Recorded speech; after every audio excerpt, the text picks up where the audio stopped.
القدس تنادينا القدس تنادينا قدس تنادي قدس تنادي قدس تنادينا.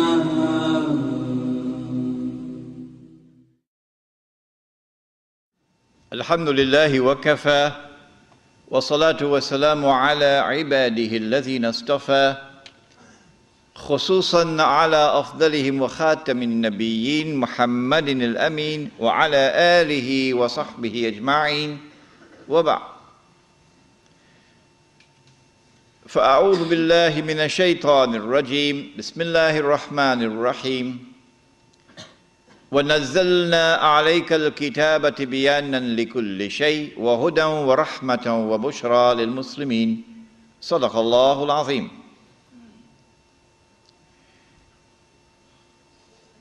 Surah Al-Nahl of the Quran, and Allah subhanahu wa ta'ala declares, and we sent down the book, yani the Quran, on thee, O Muhammad alayhi salatu wasalam, that this Quran might explain all things. And therefore that this Quran might explain that strange age when the Khilafah, the state and government in Islam, disappears. And it is replaced by something else. The modern secular state, the Commonwealth of Australia. This Quran will explain that strange age when the Khilafah disappears. And for a period of time there is no Khilafah. And then the Khilafah comes back one more time. And in this Quran there is guidance how to respond to that strange age when the Khilafah will no longer be there. That explanation and that guidance have come from Allah subhanahu wa ta'ala as an act of rahmah. And for those who search and find it and accept it and embrace it, bushra lahum, good news and glad tidings for such people. They will understand the world in that age, which others cannot, and they will respond to it correctly while others will not. We praise Allah and we glorify Him this night. And we beseech Him most humbly for His guidance and for His blessings and for His protection. As we attempt to address the subject, Imam al-Mahdi and the return of the Khilafah. And we pray for peace and for blessings on all His noble messengers, and in particular on the last of them all, the blessed Prophet Muhammad alayhi salatu wassalam. Before we begin, let us remind you of the announcement which is just made. By far the most important topic that I'll be addressing on this visit of mine, who knows if it's going to be the last, is the subject Islam and the international monetary system, not International Monetary Fund. The subject of Islam and money. What is money in Islam? What is money in the Quran? What is money in the Sunnah? You'll be surprised. That lecture, which was supposed to take place tomorrow night, had to be rescheduled because the hall was too small. So it is now rescheduled for next Wednesday, no longer at Blacktown, is it? No longer at Blacktown, but now at the Liverpool GYYC, whatever it is. You know what I'm talking about. Sheikh Faiz, who brought a lovely Lebanese breakfast for me this morning, and I sat down with Sheikh Faiz and I had breakfast this morning. Alhamdulillah, may Allah bless him. So that lecture is now next Wednesday, inshallah, at Liverpool. But next Monday, inshallah, we'll have a repeat of Jerusalem in the Quran, which now I have the book. When I came last December, I didn't have the book. Now we have the book. And in this subject, Jerusalem in the Quran, I'm going to give you the whole subject. I'm not going to hold back anything. So make sure you sleep in the afternoon before you come.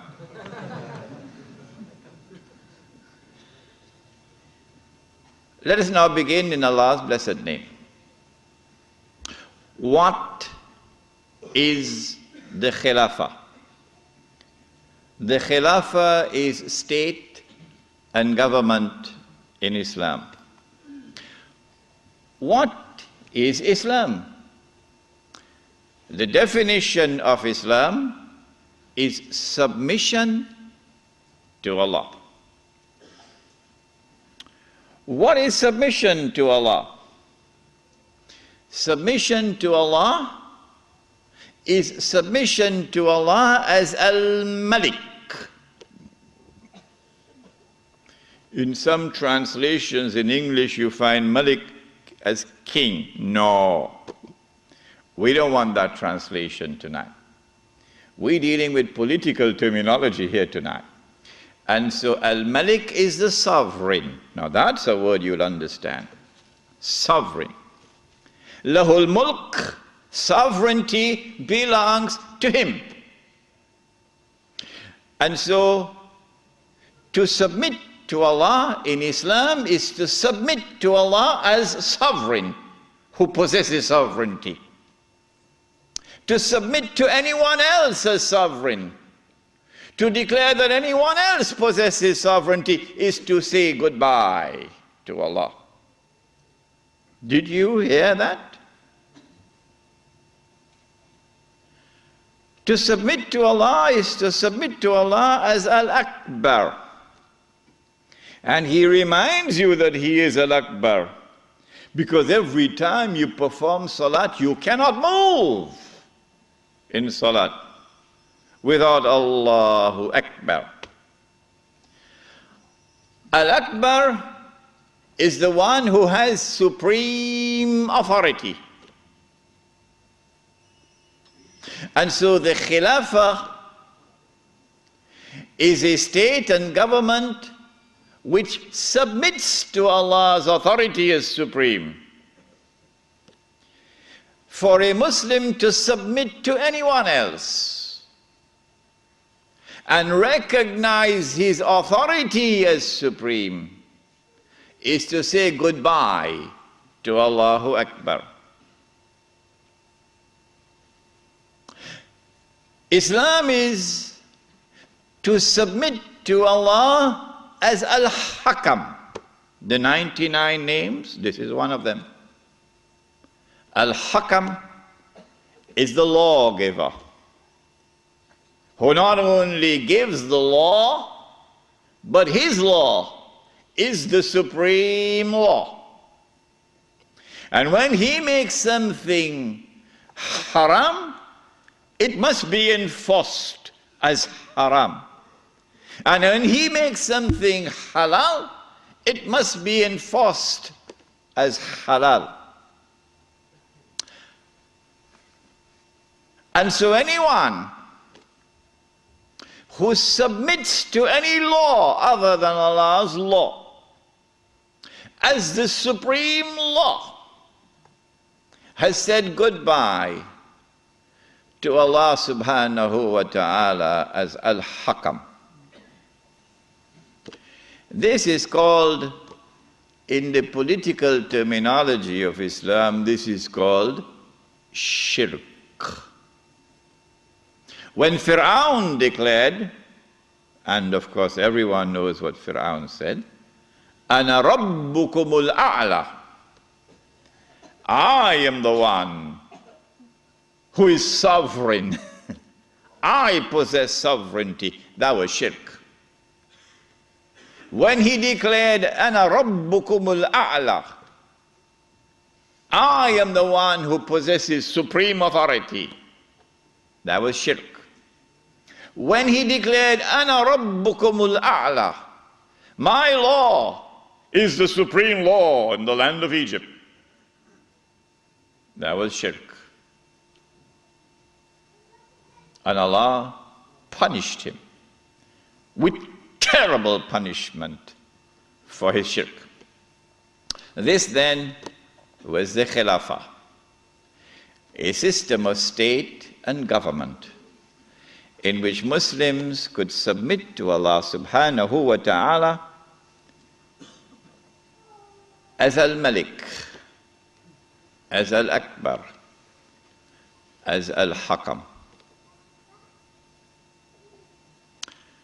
The Khilafah was destroyed. Who destroyed it? Why did they destroy it? How did they destroy it? When did they destroy it? What did they replace it with? With what was it replaced? And what is its destiny? These are awesomely important questions which very few can answer today. There is a book outside which was not written as an attack on a religious movement, the Wahhabi movement, no. It is entitled The Caliphate, the Hijaz, and the Saudi Wahhabi nation state. It's outside. And it answers all of these questions. Now then, let us begin the lecture as to who destroyed the Khilafah and why did they destroy it and how did they destroy it. When you read this book, Jerusalem in the Quran, and when you listen to the lecture next Monday, then you'll know that the Jews had in their heart, as they still have to this day, this conviction that it is their destiny. Even after Allah subhanahu wa ta'ala had expelled them from the Holy Land, even after they had lived in the wilderness for 2,000 years, it is the conviction in the heart of the Jews that it is their destiny to liberate the Holy Land of non-Jewish rule, to return to the Holy Land not as tourists, no, to return to the Holy Land to reclaim it as their own. For 2,000 years the Jews had this conviction in their heart that one day this will happen. To restore in the Holy Land the state of Israel, of Nabi Dawood alayhi salam and Nabi Sulaiman alayhi salam. And that the golden age will come back one more time. The golden age when that state of Israel, of Nabi Dawood alayhi salam and Nabi Sulaiman alayhi salam was the ruling state in the world. That age will come back one more time. And so the state of Israel, when it is restored, will eventually become the ruling state in the world. This was the conviction of the Jews. You and I, from the Quran and from the Sunnah, from the Ahadith of the Prophet ﷺ, we would know about the magnificent deception of Al-Masih al-Dajjal, who liberates the Holy Land in 1919, liberates the Holy Land of non-Jewish rule, who brings the Jews back to the Holy Land, not as tourists, but to reclaim it as their own, between 1919 and 1948, who restores a state of Israel in the Holy Land in 1948, and convinces the one-eyed Jews that this is the Israel of Nabi Dawood alayhi salam and Nabi Sulaiman alayhi salam, but of course it is not, it is an impostor. But they accept it and they embrace it. And that this Israel is about to become the ruling state in the world, replacing the United States of America. Those who differ with me, who say, well, we never read this in our books, where did he get this from? This must be false. My answer to them is just wait and see. Just wait and see. If this is to be accomplished, And the golden age of the Jews is to return one more time. And they are to rule the world. How will they do it? They will need globalization to bring all of mankind together as one global society. And they need to demolish the Ottoman Islamic Empire, which stands in their way. And they will have to demolish the institution of the Khilafah, which is the head of Islam. If you can cut off the head, then you can paralyze the body. And so the attack is now launched to cut off the head, the Khilafah. It begins as a philosophical attack, which we spoke of the first lecture here tonight. No, the one on alcohol. And that is that you use I'm going to use a long word now, you use an epistemology, that knowledge comes only from external observation and rational inquiry, to take mankind to materialism. But there is no reality beyond material reality. And then you apply that to political thought. And so out of philosophical materialism emerges a new political philosophy. What does it say? Since there is no reality beyond material reality, we can no longer collectively recognize sovereignty up there, so sovereignty must now be relocated down here. The people are now sovereign, no longer the God of Ibrahim alayhi salam. And the people constitute the state, and they locate sovereignty in the state. So the state is now sovereign. This is a European creation. It didn't come out of the world of Islam. Oh no. Not only is the state sovereign, but the authority of the state is supreme. And it is the state which now makes law. And the law of the state is the highest law, the supreme law. But more than that, the God of Abraham alayhi salam could make something haram. But we, the state, can change that and make it halal, meaning legalize it. If I am wrong, get up and correct me. Get up and correct me. We can change it and make it halal, meaning legalize it. And that is what Europe proceeded to do. Everything that Allah had made haram, they made it halal. There's nothing left now. When they declared that sovereignty belonged to them, not to Allah, that was shirk. It was shirk for Fir'aun, it is shirk for them. When they declared that the authority of the state is supreme, that was shirk. When they declared in Articles 24 and 25 of the Charter of the United Nations Organization, which I believe the Republic of Iran has not read as yet.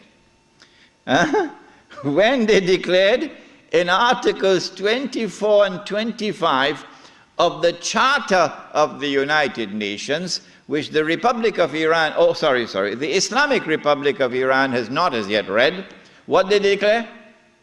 That the authority of the Supreme Council of the United Nations, is that what it's called? Security Council, Security Council. That the Security Council of the United Nations is vested with supreme authority in the world, in all matters pertaining to international peace and security. That was shirk. When they declared that the law of the secular state is the highest law, that was shirk. And when they declared halal what Allah made haram, meaning when they legalized what Allah made haram, that was shirk. Surah At-Tawbah of the Quran, بعد أعوذ بالله من الشيطان الرجيم اتخذوا أحبارهم ورهبانهم أربابا من دون الله. They took their priests and their rabbis as arbab, lords and gods beside Allah. وَالْمَسِيحَ ابْنَ مَرْيَمَ, and they did the same thing with the Messiah, the son of Mary. وَمَا أُمِرُوا إِلَّا يَعْبُدُوا إِلَهًا وَاحِدًا, but they had not been commanded other than to worship one God. La ilaha illahu, there is no God beside him. Subhanahu, glory be to him. Amma yushrikun. Far removed is he from this act of shirk, taking your priests and your rabbis as gods and lords beside Allah. Shirk, says Allah. A man came to the Prophet ﷺ and said, O Messenger of Allah, but the Christians do not worship their priests, and the Jews do not worship their rabbis. How could Allah say so? To which the Prophet ﷺ replied, and he said, did they not make halal what Allah had made haram? That is their shirk. My question tonight, Lakemba, is this. If the priest and the rabbi make halal what Allah made haram, and that is shirk, then if the government does the same thing, would it not be shirk? You're very quiet tonight, aren't you, Lakemba? Yeah? And so, what Europe did is to launch the philosophical and political attack before the military attack, to produce that which can replace the Khilafah. And then they sent their agents, you remember Jassasa in the Tamim al-Dari hadith, they sent their spies to infiltrate Istanbul and to create what were called the Young Turks, the committee of whatever it was called, in whose group was located a man named Mustafa Kemal, and brainwash them into absorbing and imbibing and accepting the new political secularism which emerged out of Europe. Jazakallah. Jazakallah khair.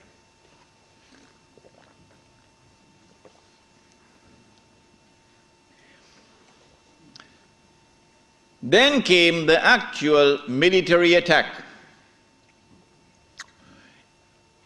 In 1897, Europeans who dressed up themselves in the clothing of Jews, remember they are Europeans who are parading as Jews, okay? They're called European Jews, but they're essentially Europeans. Judaism is only a camouflage. These people established the Zionist movement. The stage was now set. The countdown has begun for the Jews to strike. After waiting for almost 2,000 years, they are now ready to strike to achieve their long-held objective of bringing back the Golden Age. Centuries before this, they had struck at Europe. And over a period of almost 300 to 400 years, they had transformed Europe from a civilization based on faith in Christianity to a new, essentially godless civilization. Having done that, they are now ready to strike when they create the Zionist movement. Allah subhanahu wa ta'ala now unveils the mother of all signs for those who have eyes to see. But most of mankind have eyes, lahum a'yunun la yubsiruna biha. Most of mankind, they have eyes but they don't see. They have ears but they don't hear. They have hearts but they don't understand. Ulaika kal an'am. Allah says of such people, they're just like cattle. What is the sign?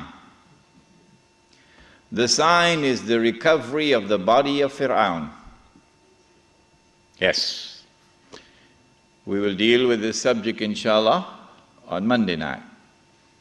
The body of Fir'aun is rediscovered just about the time that the Zionist movement is established. At about the same time also, strange thing happens to the European Jew. He's not just making money through lending money on interest. No. The European Jew gets a windfall. A massive amount of wealth now comes his way. How? The hadith was that the earth would yield up its treasures to Dajjal. A child was playing, a black child, was playing in a village in South Africa. And this child, in the middle of the 19th century, found a big stone, glittering stone. Child took it home, showed it to the parents. Parents took it to the chief of the tribe. Chief of the tribe took it to the white commissioner. White commissioner sent it to Cape Town or Johannesburg, one of these places, to have it examined, and promptly came the reply that this was a huge diamond. You think that happened by accident? You're living in Disneyland. No, the stage was now set when that diamond was discovered. Because now we know where the diamonds are located. By this time, Britain, the scientific and technological revolution has given to Britain in particular, and Europe in general, the technology to be able to locate underneath the earth, in the interior of the earth, the diamond veins. And the technology we wish to mine for it down in the depths of the earth, technology which never existed before. And so now the southern African region becomes a cluster of diamond and gold mines. One mine in particular becomes the most famous one of all. 3 months ago, I stood myself at that mine. It was the biggest man-made hole in the world, in a town called Kimberley. You heard about Kimberley diamonds. Yeah. When the diamonds were discovered at Kimberley and in the surrounding areas, it was the biggest discovery of diamonds in history. And I would suggest to you who are young and who have a thirst for knowledge, go study this part of history, because tonight we have limited time. What the Jews did, using an Englishman who was not a Jew, Cecil John Rhodes, using him as a front man. They always use a front man, but they stood behind him, and they were able to manipulate the situation and gain control of the diamonds. The De Beers Consolidated Diamond Company emerged and taking control of the diamonds. And the Rothschild family in Europe finances now the mining operations. And the bulk of the wealth which now emerges out of South Africa land up in the hands of the Jews. In 1914, the Kimberley mine was closed down. because it had yielded all that it could yield. The rest that now remained was just chicken feed. So they closed it down in 1914. When I went to that diamond mine in Kimberley, there were wheelbarrows filled with plastic cubes to show you, give you an estimate of how many diamonds came out of this diamond mine. There were 5 huge barrows filled, brim, heaping with these plastic cubes. That's how many diamonds they got. And these were sold in the market, the international market, at the premium price because they cornered the market through the consolidated De Beers to establish a monopoly to ensure that the price would not come down. The Prophet ﷺ cursed that. When Kimberley was closed down in 1914, the European Jew now had amassed the maximum wealth he could amass at that period of time. This is just about 17 years after the Zionist movement was established. Within these 17 years, Dajjal had struck and had delivered to the European Jew this massive windfall of wealth. And so now they are ready in 1914 to move to the next stage. The philosophical and political systems are already in place. And now the military attack. To destroy the Khilafah, you'll have to destroy the Ottoman Empire. And you cannot destroy the Ottoman Empire with 5,000 Jews in an army. You need a world war to destroy the Ottoman Empire. That's a tall order. So what you do is you plan a conspiracy. And you stay behind so that your fingerprints are not on the crime. In other words, you plan a September the 11th. The attack took place in the summer of 1914 when the Grand Duke Franz Ferdinand was assassinated in Sarajevo. In the summer of 1914, there were 6 major powers in Europe.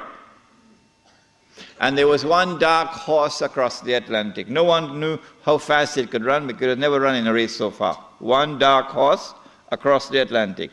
And 6 major powers in Europe. They were number 1, Russia, France, Britain, Germany, Austria, Hungary. That's 5. What's number 6? Ottoman Islamic Empire. Ain't no Turkey as yet.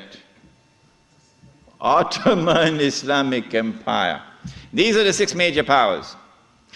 How can you bring about a world war which would result in the dismantling of the Ottoman Islamic Empire? You've got to do some good planning to do this one. When they attacked and assassinated the Grand Duke Franz Ferdinand, they left footprints which led to Russia. As on September 11th, they left footprints which led to Al-Qaeda and Saudi Arabia. The reason why, I forgot to mention this last night, the reason why they put so many Saudis on board the aeroplanes, you remember I told you about the Saudi who went to his government, he says, listen, I've heard in the newspapers and on CNN that I'm dead.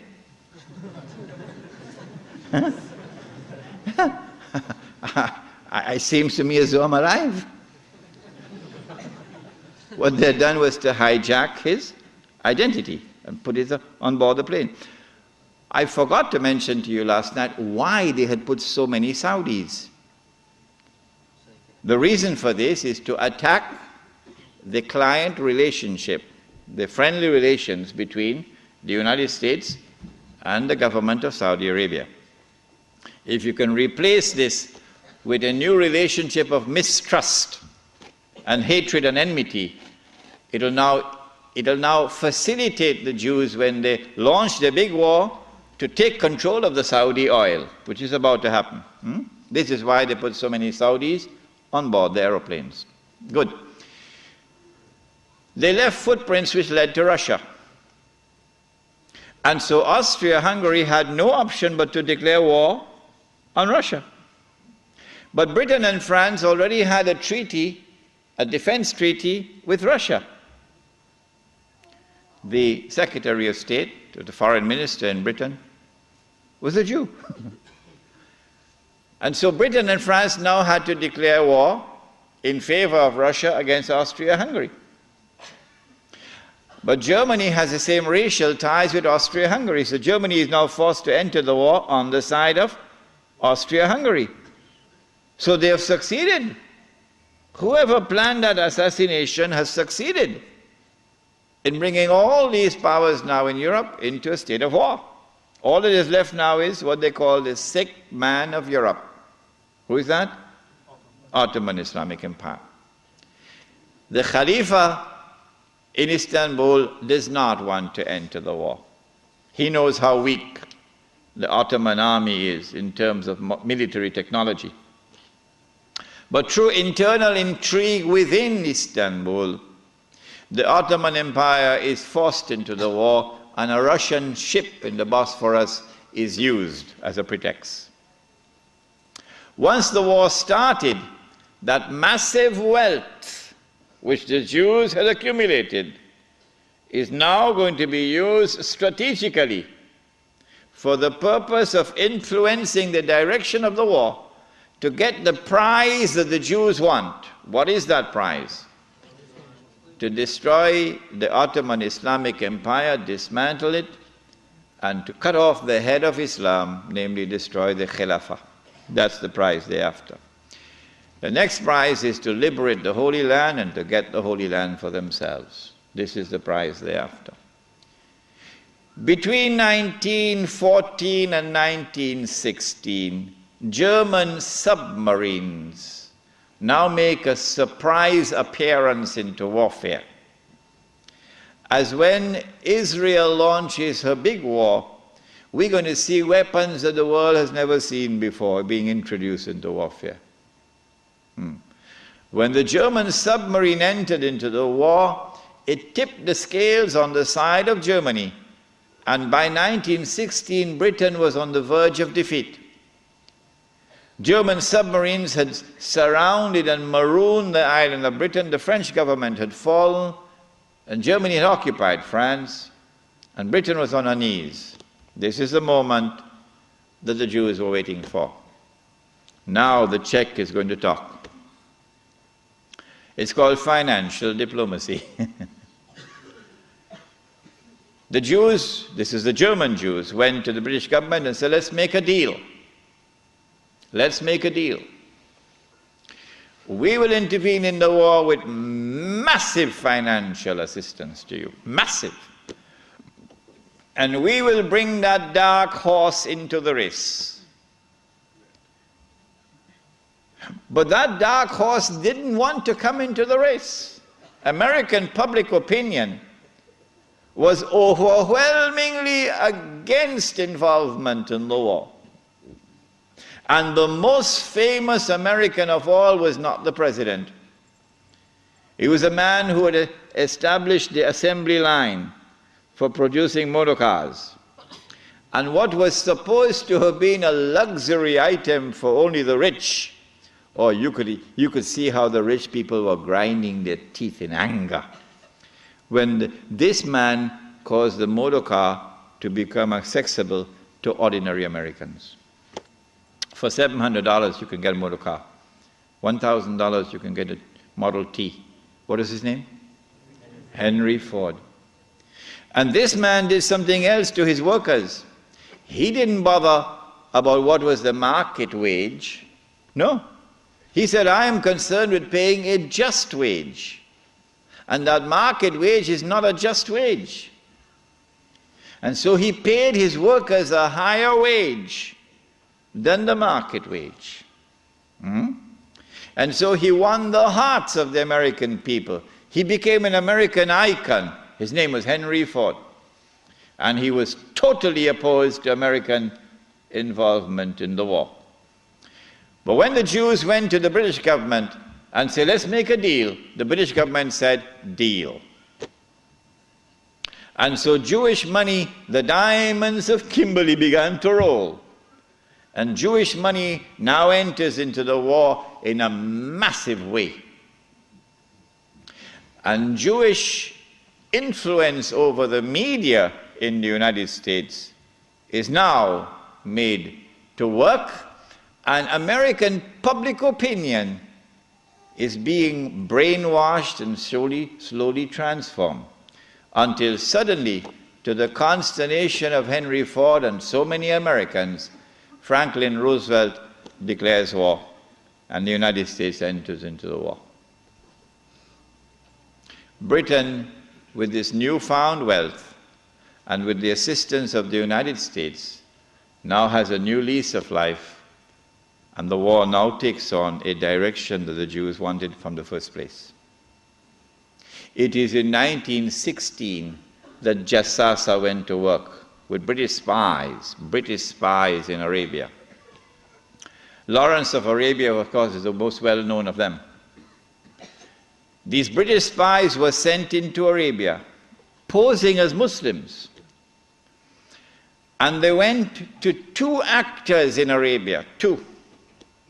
One was Sharif al-Hussein, who was appointed by the Khalifa in Istanbul as the Sharif of the Hijaz, Mecca and Medina, in control.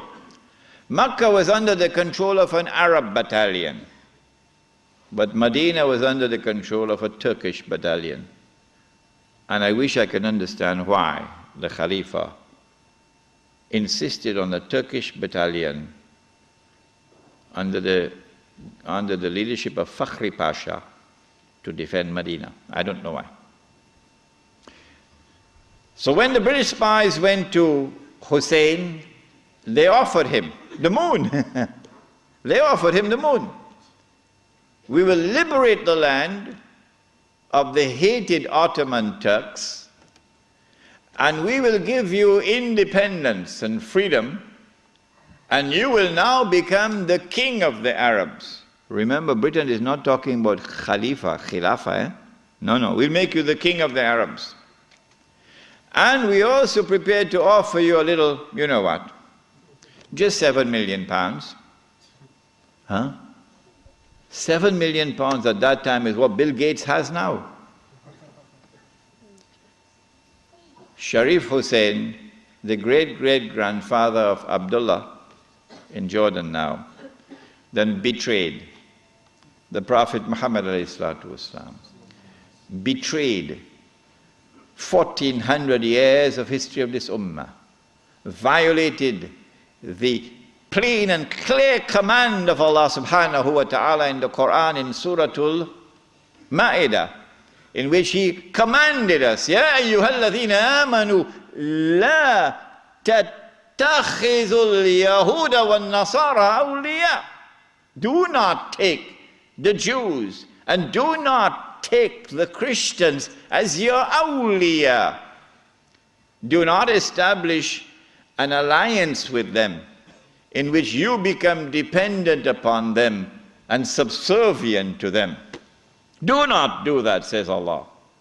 بَعْدُهُمْ أَوْلِيَاءُ بَعْضٍ. They are protecting friends of each other. وَمَنْ يَتَوَلَّهُمْ مِنْكُمْ فَإِنَّهُ مِنْهُمْ. Whosoever from amongst you turn to them for that kind of an alliance, you no longer belong to this ummah, you've now joined them.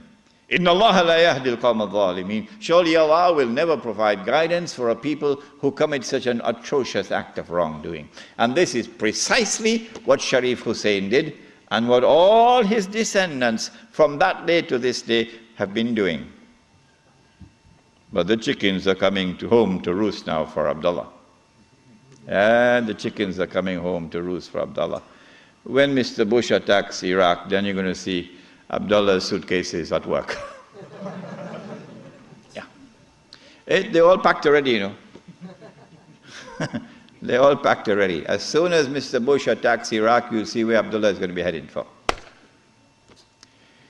Sharif Hussein now accepts 7 million sterling pounds and enters into a military alliance with Britain.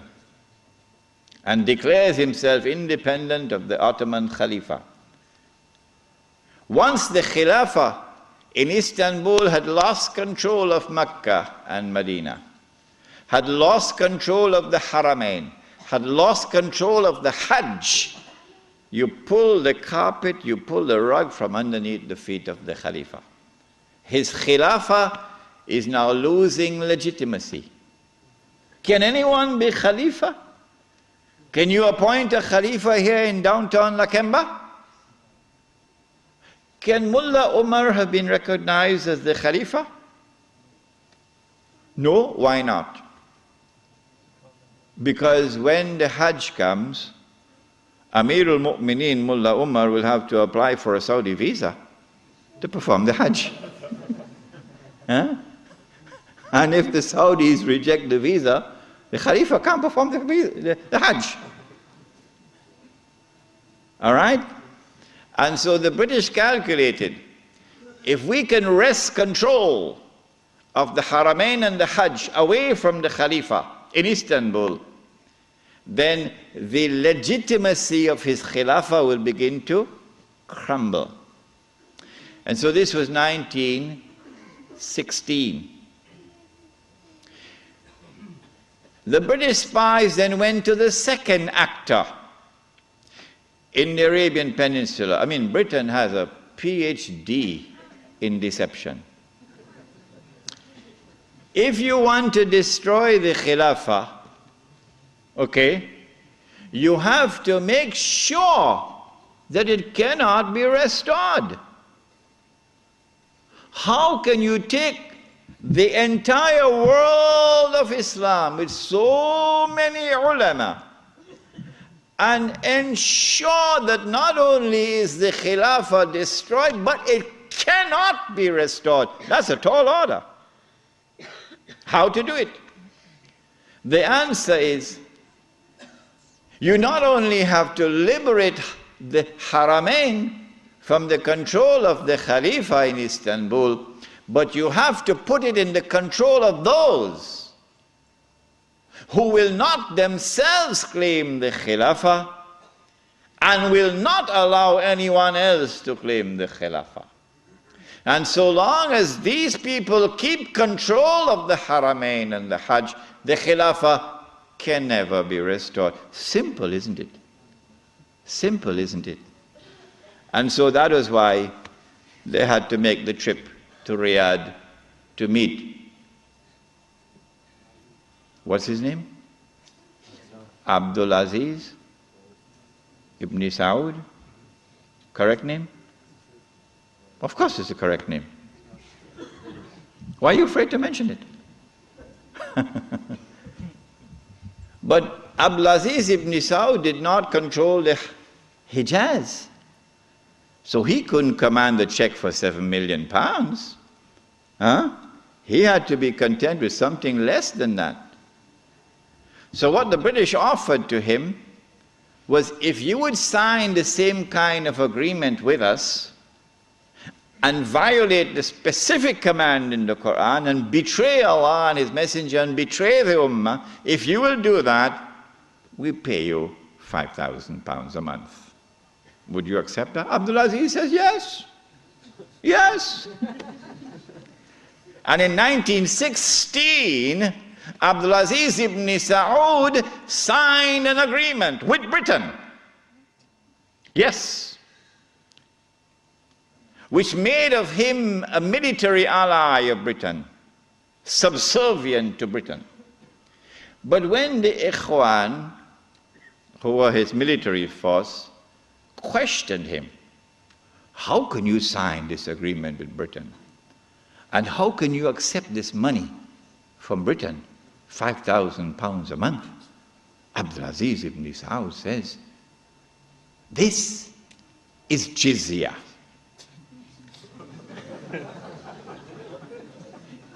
Jizya is what they pay to me because I control them. It was dust in their eyes and they swallowed it. And so Abdul Aziz ibn Saud got away with it. Massive betrayal And a very dangerous plan is now in place. As soon as the Khilafah is destroyed, that Abdulaziz ibn Saud will be given what is known as the green light, something that Saddam Hussein knows about, the green light. And then he will attack and take control of the Haramain. And when once he does that, he won't make the mistake of ever claiming the Khilafah for himself. And he will never allow anyone else to claim the Khilafah, because no one else can take the control of the Hijaz and the Haramain from them, because they are supported by Britain. And so goodbye to the Khilafah. It's gone. It can never be restored. Never, never, never be restored. So long as Britain and the United States of America underwrite the security of the Saudi state, you can never, never, never restore the Khilafah. By 1919, the Ottoman Empire was in shambles, falling apart. And a British army under General Allenby, with many Arabs and Punjabi Muslims fighting faithfully under his control, attacked the Turkish garrison which was defending Jerusalem, defeated it, and liberated the Holy Land. This was a joyous day for the Jews, because now the countdown is really moving forward, and the golden age is coming back.